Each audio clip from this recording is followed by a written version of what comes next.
Okay, welcome back. I know this is a stressful time because we have a test tomorrow on math communication. This is going to cover a lot of material today. I'm going to cover a lot of practice problems. I'm going to be doing things that I think are important. So pay attention.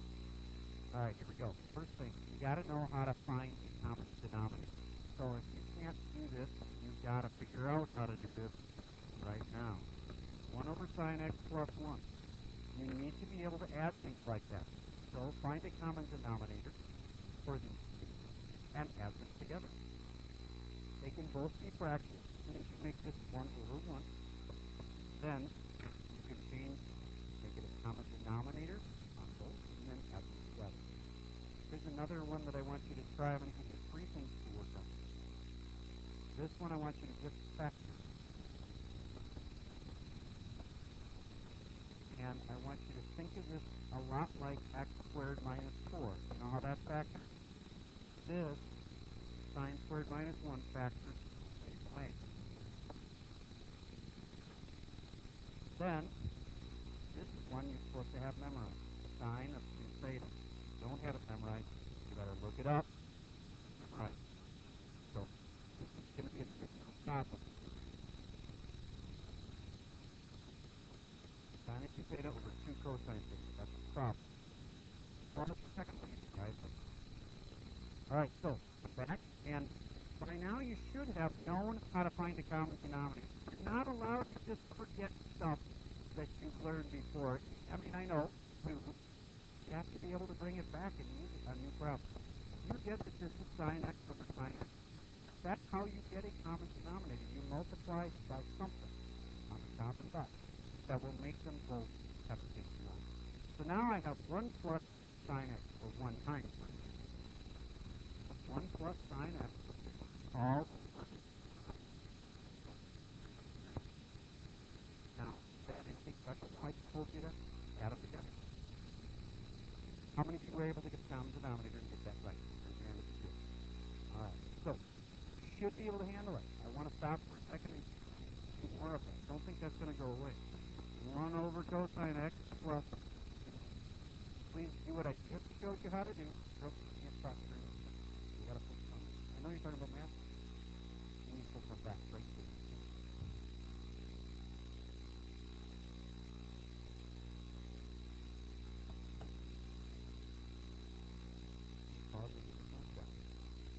Okay. You should be thinking, okay, obviously the denominator has to be cosine. So how can I get this one to be cosine? Put a cosine. Can I just slap a cosine there? No, you have to multiply by cosine x at the top and the bottom. And now, they both have a denominator of cosine. Yay. They have a common denominator. 1 plus 2 cosine x all over cosine x. Again, the reason we did it is not apparent right now. Maybe the original problem was like this times, let's see, the original problem said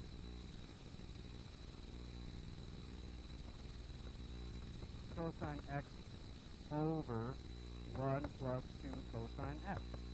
I could see this denominator right here being the original problem. And if it had been, it looks really scary. But as soon as you get a common denominator on this, it just becomes 1 plus 2 cosine x over cosine x times cosine x over 1 plus 2 cosine x. And what's the whole point of this? You're trying to get stuff to cancel. And now I got one of these on the top and one of these on the bottom, and they cancel. And then the cosine over cosine cancel too. And I know what the answer is. Okay, so they can be that easy. That's like an R2 level question. All that really matters.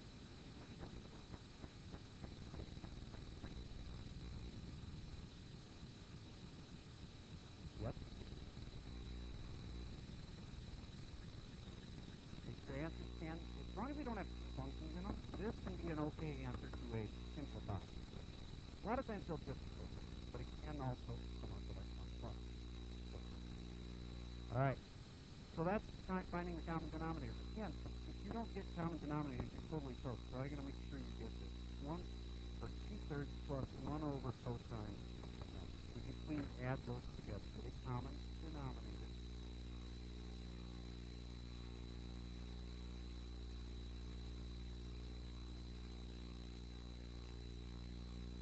one skill besides knowing all these things that you need is finding a common denominator. There's a second skill beyond that, the fact. I'll come back to those questions I asked you very soon.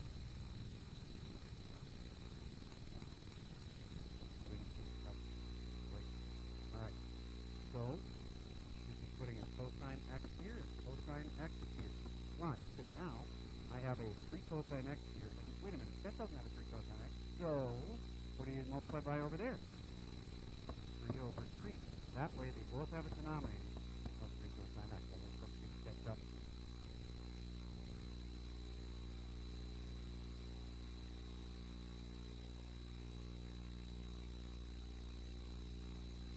Okay, now on the top here we have 2 cosine x plus all over 3 cosine x. There. Why? Why do we need to do that? Because the typical question might have said, remember how it was in red there? The original problem was in red. So if the original question said equals, and then this answer, 2 cosine x plus 3 over 3 cosine x. If the original problem had been that red one now, and it had said prove, we've proven it. So this is the original problem.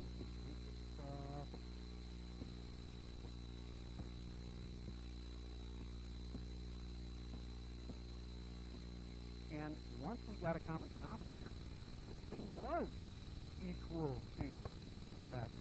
And now,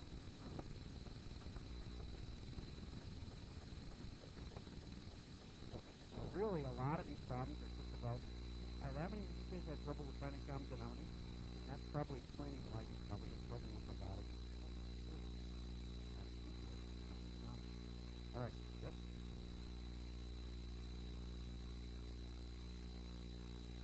Well, when it asks you to prove something, then remember you can only change one of the two sides. Notice I left this right side completely alone. I changed the left side. This would be the good answer. Now, of course, I erased my work to clean it up, but you should show me your work. You needed to show how you got a common denominator. Like in here, you needed to show the work. But other than that, that's an answer. Because it was a proof problem. Now, on the simplify one, they'll usually simplify down to 1. All right, talk a little bit about common denominator. I want to do one more with you. Stop your your pink packet. I'd like you to do problem 1B as in boy with me right now. 1B. Act like it's a separate question. Remember, it's the biggest series. What do you read it to me? 1 plus tangent x. 1 plus cotangent. All right. First thought on this thing is I want you to make it all into sine. Early on in this substitution where I was talking about identity, that if you can make everything into sines and cosines, it works nice because a lot of them will cancel each other. Think about it. Sine is already sine and cosine. Cosine's already in sines and cosines. The only thing you'd ever have to change is what? Tangent. Can't you change tangent into sine over cosine? So can't you get everything into sine and cosine? How about cotangent? You make that into sine and cosine, sure you can. You can make everything into sine and cosine. But do that on this problem. Right away, who knows what tangent is? Raise your hand if you've got that. Tangent is this over there. If you don't have that, you've got cosine. Tangent what? Yes. Over cosine. Good. Everybody replace tangent with over cosine. And then cotangent is just the flip of that, right? Just flip it. So therefore, what's cotangent? Cosine over sine. There. Now again, you might look at it and say, well, that's like looks worse than it was before. But everything's in sine and cosine. Now if you just put, if you know how to do common denominator, and you know how to you know how to handle fractions in fractions, you'd be fine. just talked about common denominator a second ago. I want to take 2 seconds to talk about fractions. Let's say you have this, 2/3 over 4/5. The reason that's put on my top 20 since the beginning of the year with fractions, right, is that I can do this daily common. And you have fractions over fractions. So what is 2/3 divided by 4/5? Same as 2/3 times what? By 4. Fraction. Every fraction. Now, you can do that with trig. Okay, so first step, this top right here, that just needs a common denominator. We just practiced that 5 minutes ago. Let's try. We need a common denominator. I know it's wrong and it's ugly, but to find a common denominator, that next to add them together. We're going to do something over cosine x.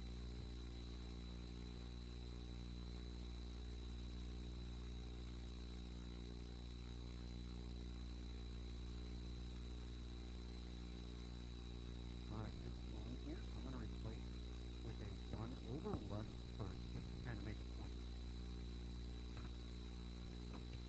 That shows me it's denominator is a 1. What do I want my common denominator to be? Cosine. So I'm going to replace this one and this one with what? Cosine. It's like I multiplied by cosine. You get now this common denominator. And therefore, you can use by the 1/1 for just cosine. You get y, you get. I'm multiplying by cosine over cosine.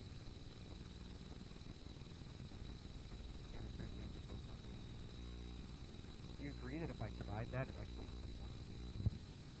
So, now I can actually add them together. Got the common denominator. So now it's cosine x plus sine over cosine 6. Stop. Let's say something. You can learn this today. Good.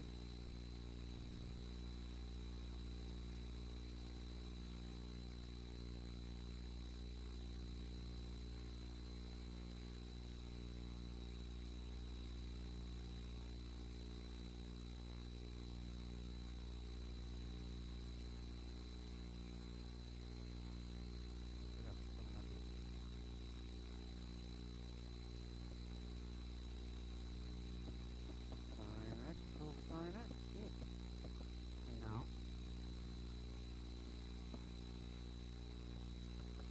sine x plus cosine x. All over sine. Again, I get that you might be looking at this thing, oh, so messy, it can't be working, but it's working. How do I know it's working? I really don't know it's working until I start seeing that this thing is going to make some stuff. So I'm going to show you where this is where the big fractions are.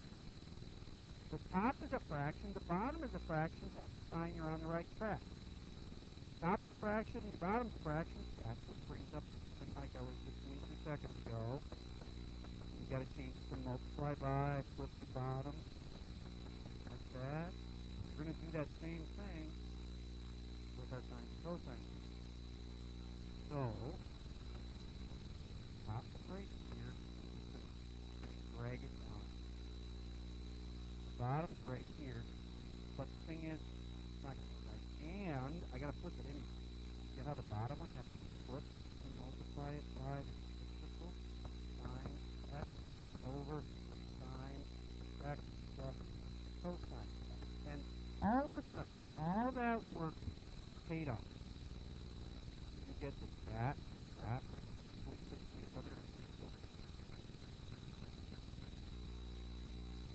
Cosine plus sine is the same as sine plus cosine. Same exact thing. So the answer, you left it this way. I was going to try a little bit and mark it on. I think it's so slow. What's your way of stuff?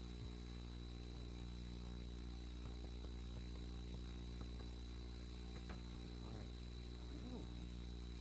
Boil down to common denominator. Flipping fraction. All is well. Got a lot of algebra. Found a common denominator at the top, found a common denominator at the bottom. You got to know how to flip and multiply fractions. Yep.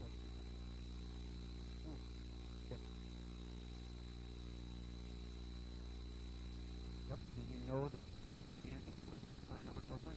Yes or no? And the cotangent was cosine of sine?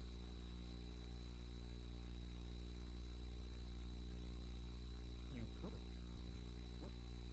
But I also wanted to introduce what he's asking is at the very beginning of the problem, couldn't we have said that cotangent is the same as 1 over tangent and cotangent is the same as, yeah, anyway, I think so. But I also wanted to bring up the fact that sometimes, this problem really didn't help us, but sometimes it's really good to make everything into sines and cosines. And it's a strategy. So I give you something here. Cosecant. Make that into sine. Times secant. I can do that. Give you a sine or a cosine. What is cosecant? In sine to cosine. 1 over sine. And what is secant? Cosine. 1 over cosine. And so maybe this original problem was this divided by this. Let's say this problem. You take everything in sines and cosines and you go, what the heck? 1 over sine divided by 1 over cosine. Oh, that's the same as flip and multiply. And it becomes 1 over sine of x. Sine, flip it, cosine of x over 1, and then it becomes just cosine over sine, and then that becomes cosine. So, did I pick the best way to do that problem before? No, that's the best way to do that. But that depends on the problem. And I'm not going to be there for you to tell you the best way. That's the best way. But I wanted to teach you that change everything to sine and cosine. If you're taking in, you can change every single thing out to a sine or a cosine. You name it. Sine or a cosine. You know what I'm saying by that? What's the problem? 1 over tangent squared. You saying you can change that into sine? Yep, I can change that to sine and cosine. Can you? The tangent is really what? Sine and cosine. So then 1 over that, you can flip it, it's cosine of sine, and then what's that? Cosine. Yeah. Yep, both things would have to be squared. They can't be squared, they can't be sine and cosine. Sine squared over cosine. Yes. Yep.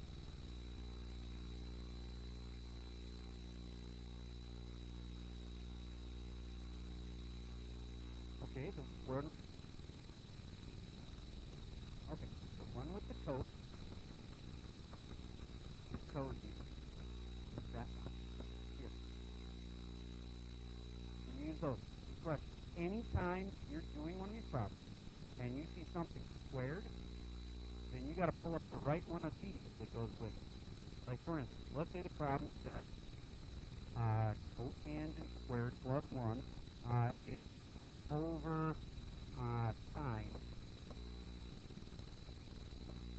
And you'd have to go cotangent squared. I know that one. And then, again, I get you're not going to just instantly know that cotangent squared plus 1 is cotangent squared. But what you should do is pull up out of your memory bank and go, what's this thing with cos? What's this thing with cos? Oh, yeah, 1 with the cos is cosine. You write that down like this, and then you've got it written down, and you could look at it and go, oh, yeah, that right there is exactly the same as that. So it's really cosecant squared right there. Over sine theta. And how would you finish this? Change everything into sine. So, what's cosecant? 1 over sine. Sine is 1. I'd like you to finish this. Take this right here and simplify it all the way. You can do it. The typical R2. When I put in a box, simplify it all the way.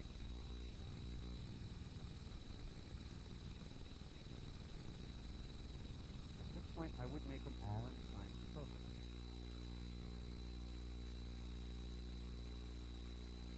You can actually do every problem.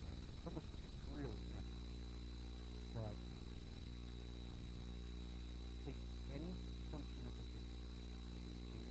Sine or cosine. You might have to resolve a plus one or minus one.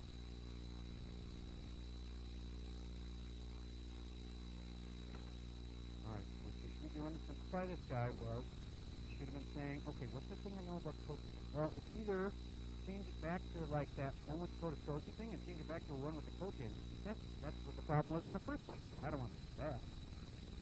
Oh yeah, Server said if I could change everything into sines and cosines, it would probably work out. So, what's 1 over cosecant?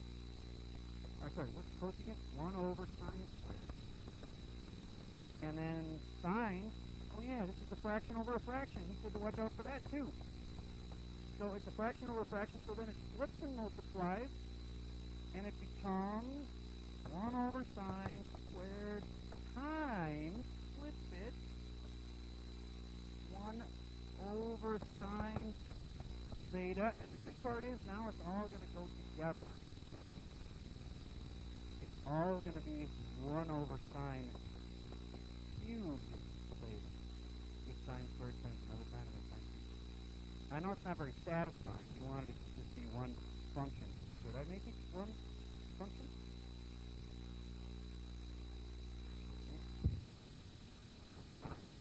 Reaction.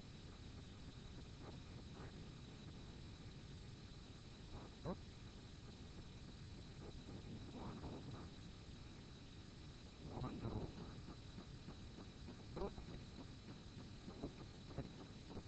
Again with my... Why couldn't I leave it like this?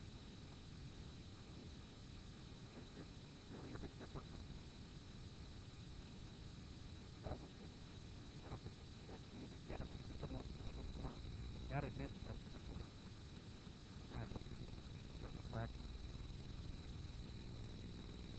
alright, other, wait, I want to go back to the very beginning. I told you there was like 3 things you need to be good at. This one. Everybody do this in your head. X squared minus 4. Factor that in. Should be x squared minus 4. X plus 2, x minus 2. Does that ring a bell? You know you've done it before. It's on the top 20 over and over and over again. Why? You're supposed to be brushing up on those skills so they're good at this moment.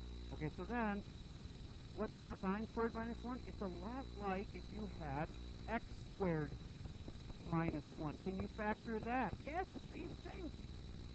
What that factor? X plus 1? X minus 1. Good. So what is this factor? Sine theta minus 1. Sine theta plus 1.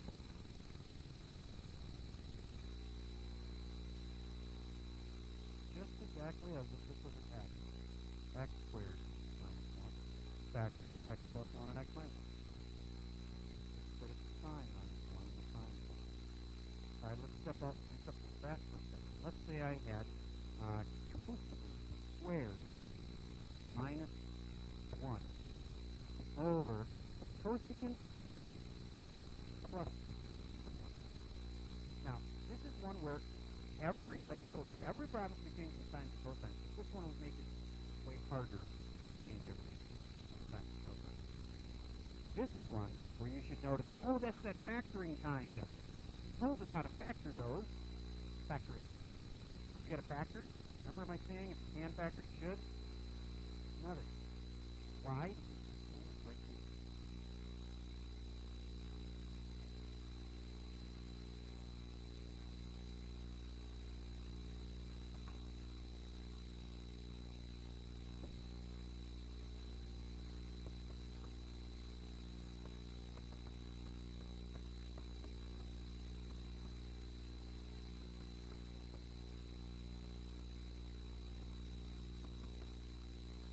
Now that it's factored,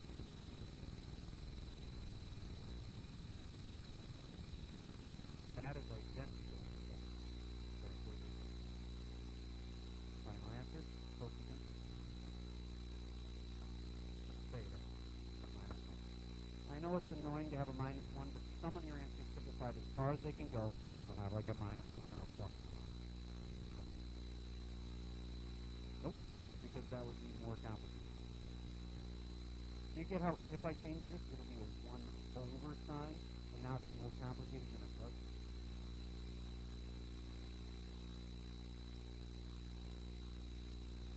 A single term is always better than a fraction. Y is going to replace you for the fraction I just used before. All right, now back to that other thing I said was important. How many of you have memorized the sine of 2 theta? Yeah, I have 3 of you. All right. Anybody? One person. I would have one person have that problem. All right, so pay attention. Sine of 2 theta is something you have to have memorized. 2 sine theta cosine theta. As soon as you know that, this problem becomes super easy. Finish it. Top is 2 sine theta cosine. The bottom is cosine. Cancel. There. This one you have to have memorized. Not give that to you for the test. We are giving you a little sheet. The sheet has on it, I'll write this on the board. These are the ones you don't have to know. The ones you don't have to know are the ones sine. And again, I'm not saying you don't have to use them on the test. It's just we're going to give them to you, which is why you still have to use them. But sine of alpha plus beta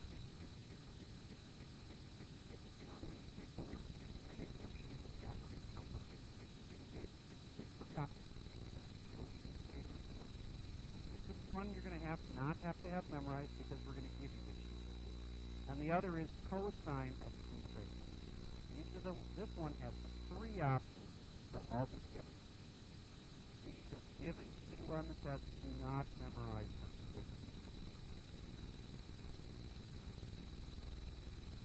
The reason I know that you've done this is that if you just come in the morning and I will probably be like, oh yeah, that's the one kind I got. Okay. I don't want to get into it.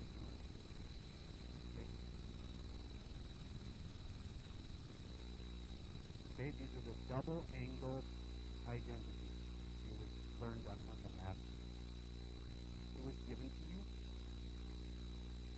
but like I said, it's all given to you. It's not going to make you memorize it.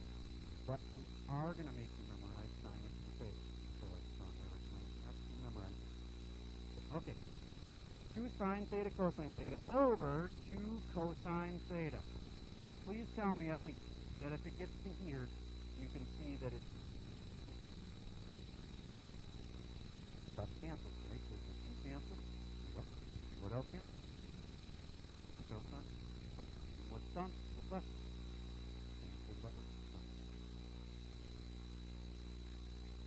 All right. Now, I want to show you that one that's going to be given to you on the test, and therefore is obviously on the test. Turn to problem 3. Problem 3A. I believe it says sine of 75. Is that correct? All right. Now, you can't get sine of 75 correctly unless you have a calculator. Like, you don't have that memorized, right? But what if we had asked you for sine of 45 plus 30? Why is that better? Because don't you know what sine of 45 is? Don't you know what sine of 30 is? Yeah, you've got those triangles memorized, right? If you don't have those triangles memorized, again, you're going to have serious trouble. I know you've got 1 2/3 of 3, and the other one, 1 1/3 of 2, 4 45, 5 9. Can't afford to just forget this stuff. It all comes together. All right, so now, this one, you're given formulas. And I'm going to rewrite out the formula. Again, memorize give sine of alpha plus minus beta is equal to sine of alpha cosine of beta. Same sign, plus minus, comes over here, plus minus.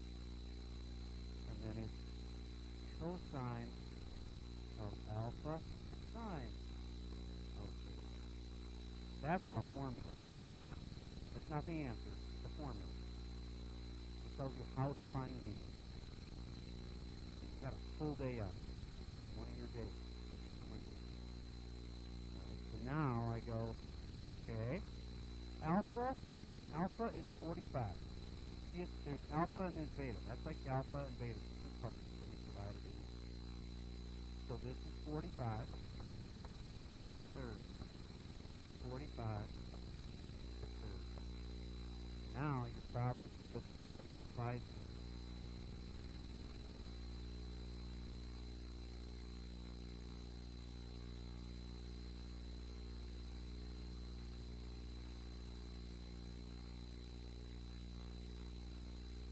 I know some of your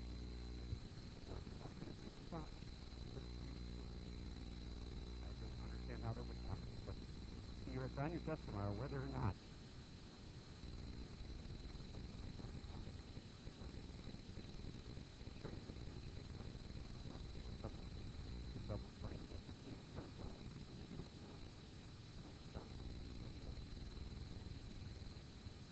Alright, so back to if I want to finish this, my answer is the one I circled here. I just have to know a bunch of simple things. What's the sine of 45? I go back to this, there's the 45. Sine of 45 is opposite over hypotenuse. Opposite front, hypotenuse is root 2. 1 over root 2. Sine. Cosine of 30 degrees. Cosine. Adjacent over hypotenuse. Adjacent square root 3 over hypotenuse. Root 3. Plus minus. Now, what's plus minus? Doesn't make any sense. You actually are supposed to use the same sign as whatever you used in the first place. I shouldn't have had a plus minus. I was doing a plus. 45 plus. Whatever sign you use in here, that's the sign you should use.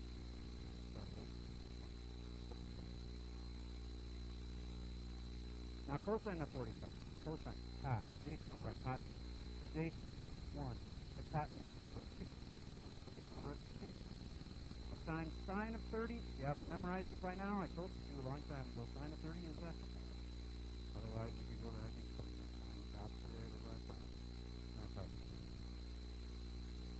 the nice part about these is that they're always going to come out with a common denominator built in. You get that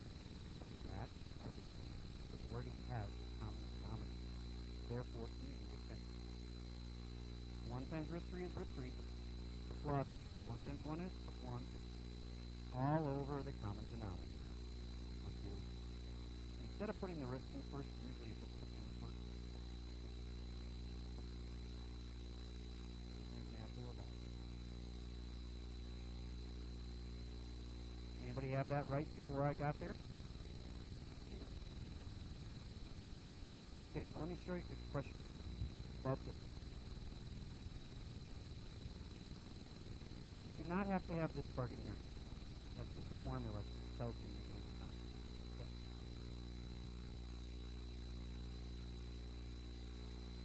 Yep. You're right. So here's the other one. I'll do this for your other one. Cosine of 105. Everybody right now, try to figure out what you think I'm getting at. Something plus something probably, right? Try to figure out what two numbers that must be.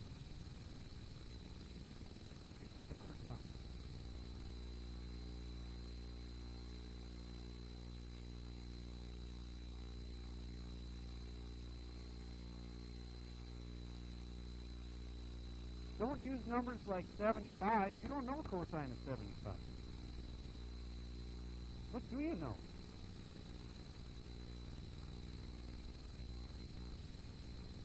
$30, $60, $90, and something else. 45. So how can you use a 30, a 60, a 90, or a 45 to make 100? 60 and 45. Oh, both. You get how you start? That's not that hard. So you have to find two things that add up to 105, two things that subtract to 30, or whatever number this is. You just figure out how to make two numbers that we do know. And they've got to be either 30, 60, or 45. Okay, now here's the part that you'll have to get it on the sheet. When you were talking about as minus plus, minus. So it's cosine of alpha plus minus beta. For cosine, the formula goes like this. Cosine of the first one. Cosine of the second one, beta. But if the formula says minus plus right here, what do you think that means? Opposite sign. Opposite sign. So if you were doing a plus, like we are, then work it out, you have to do negative. Okay? Cosine, cosine, sine, sine. Alpha.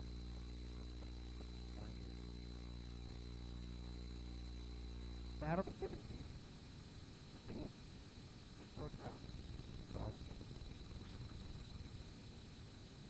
Alright, now have you stuck the numbers in for this equation?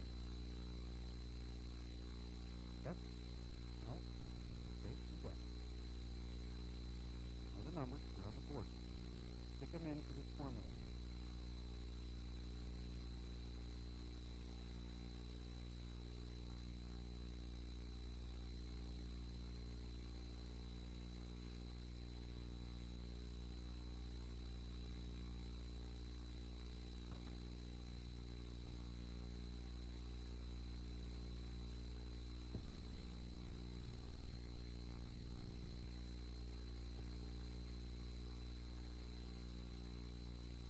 The easiest way to do it.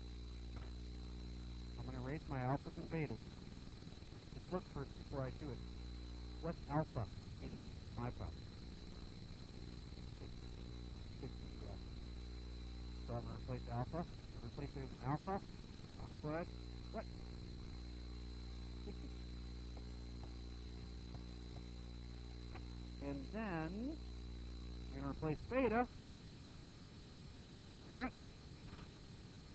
Come on, say it. What's the beta? 45. Okay. And then we've got 4 little streak problems. Cosine of 60. I wish I still had the problem, but I can got 30, 80, 90, 1, 2, 30, and 1, 1, 30. Cosine of 60. Cosine. Jason over at cosine. Yeah. Sine. Cosine of 45. Cosine. Jason is 1. I got root 2. 1 over root 2.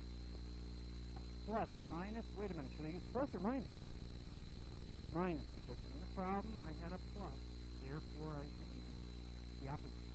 Minus. Sine of 60. 90 right here. Sine of 60. Sine is opposite over hypotenuse. 3, 2. And the sine of 45. What's the sine of 45?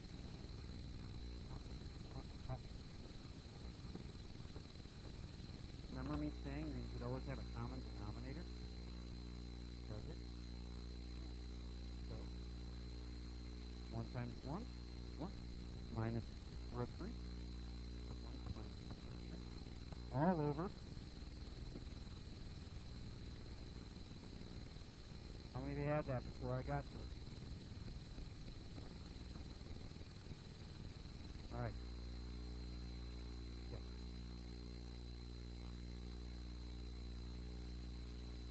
Yes. Good idea. Theoretically, all I did is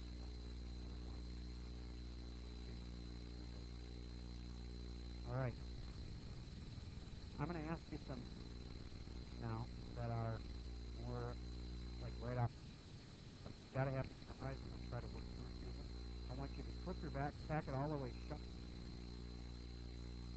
Backside of the packet is blank. And scribble down the answers for a few of these. Ready? Blank backside of your packet. Okay, what sign of okay. Don't look it up. You have to get a start on your homework. So the sign of 6 beta you have to have memorized. Don't have to memorize yet. I'll see you in 10 seconds.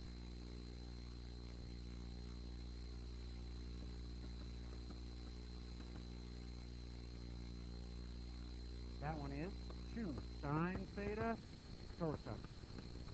And if you had that one right. Good. All right, next one. If you saw 1 plus cosine squared. Pull up for the memory bank. Oh, I can see that. Yeah.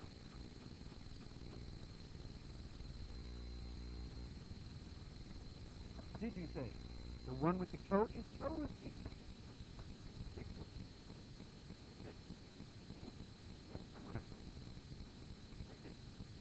All right, next one. Sine of pi over 2 minus theta. That's called a cofunction.